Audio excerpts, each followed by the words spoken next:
Hello, my name is Mary Beth Bossberg, and this is my presentation on the magnetic fluid or ferrofluid um, interactive presentation for week 7 of chemistry.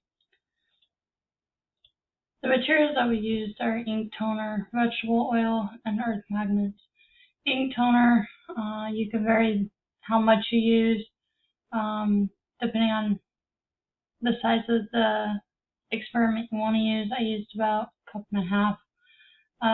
Vegetable oil, you're going to use about 2 tablespoons of it. And then earth magnets.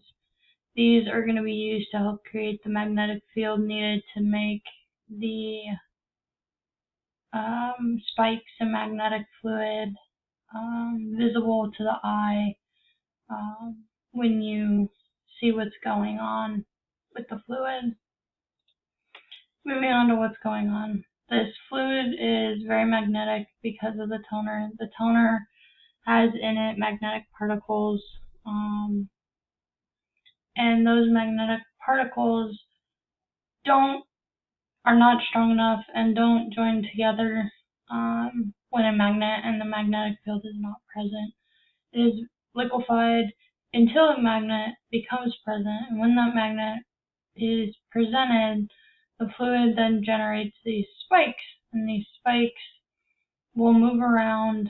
They're soft to the touch. You can play with them, manipulate them, and they'll just bounce back into shape based on that magnetic field that is caused by that earth magnet. Ultimately, when you take the magnet away, the particles will cease to be bonded together, and the shapes will cease to exist, and it will go back to just looking like normal ink toner. Reason for this is without that magnetic field, it will not create a